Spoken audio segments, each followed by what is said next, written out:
Hello everybody, and it's time for another vlog post of Unveiling the Spirit, where I like to unveil spiritual truths behind contemporary topics, everyday issues, and personal struggles. For those of you who don't know me, or this is your first time seeing one of my vlog posts, my name is Sage the Coach, also known as Stephanie K. I'm a podcast host of Outside the Box, and I'm also a Christian author and certified life and relationship coach. So what I wanted to unveil the spirit about today has to do with a lot of stuff that I see on social media. And not just that, because as a relationship coach, I kind of hear these things all the time. And it's that people have this idea that when it comes to relationships, as soon as somebody starts getting on their nerves or becoming difficult or even doing bad stuff and wrong stuff to them, that they have a right, and even a Christian right, to dump the relationship and to not be involved with the person anymore. So I know one post that I saw this past week, there was a lady, because I'm also in a lot of relationship Facebook groups because I am a relationship coach, but there was a lady who said that she was dating this guy and he was really great and things like that, but because he used the Lord's name in vain, she ended the relationship.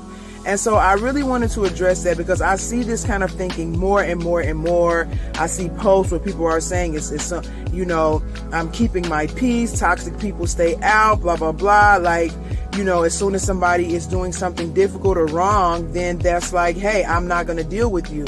And so I really, really wanted to address this because I think a lot of people, especially Christian people who do this, are really missing God's insight into situations like that, because it's not always so cut and clear that a person is doing the wrong thing and then your response is to just be done with them. And so I really want to shed some light or unveil the spirit behind these type of relationships, and to urge people to stop jumping ships on your relationships because they get a little bit difficult, or even very, very difficult, or the person you're in a relationship with, whether it's a romantic partner, your mother, your child, your church, or anything like that, starts doing something wrong. And so that's what I want to unveil the spirit about today.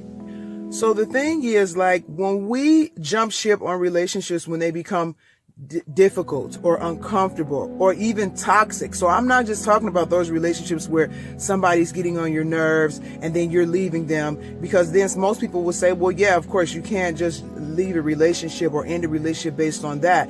But I'm even talking about serious toxic relationships where people are being maybe emotionally abusive, mentally abusive, and things like that. I just want to shed some light on the fact that that is not always God's will for you to leave that relationship.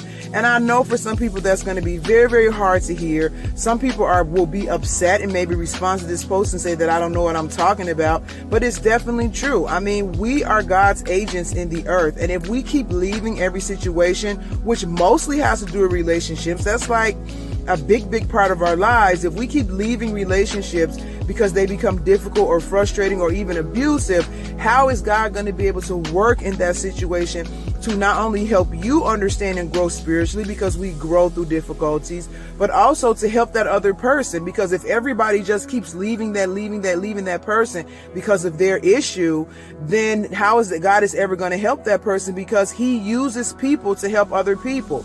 And so granted, it does take some mental, spiritual, and emotional strength to endure things like this with people.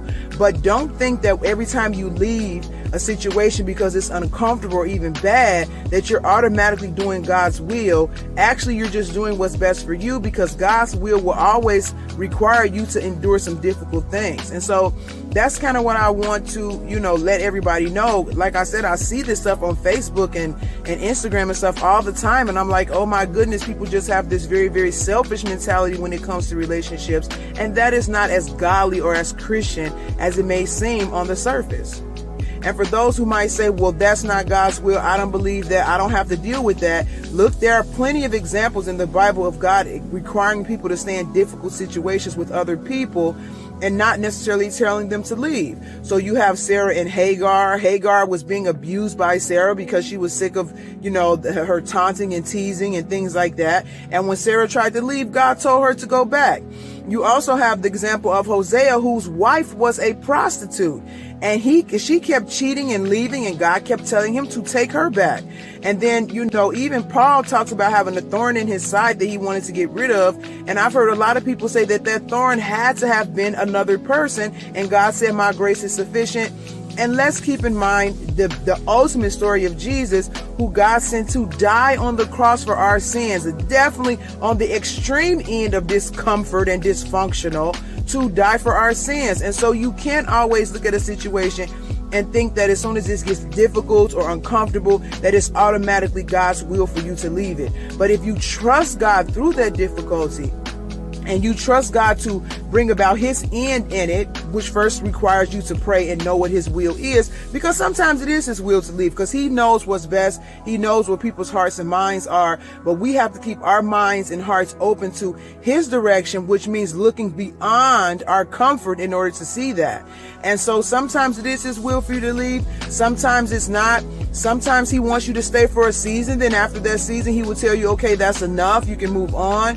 But it requires us to have a strong relationship with God, to look beyond our comfort and not always leave as soon as stuff gets difficult.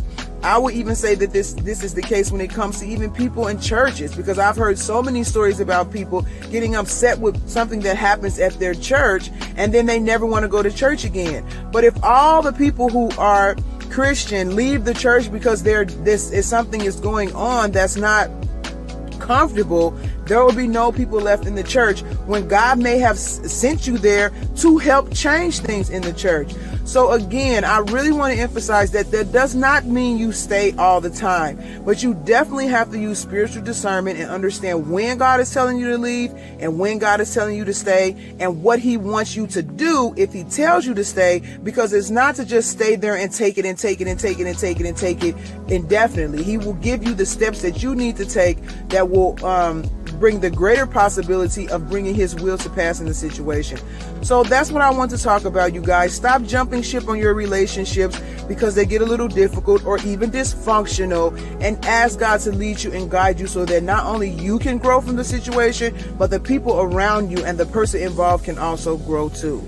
So that's it for Unveiling the Spirit. If you guys have any questions you want me to answer or anything like that to reveal a spiritual perspective on an issue, please submit those to me. Otherwise, you guys be blessed. Have a good week. And I hope to see you Saturday on my podcast, Outside the Box, at 12 p.m. Other than that, be blessed. Bye.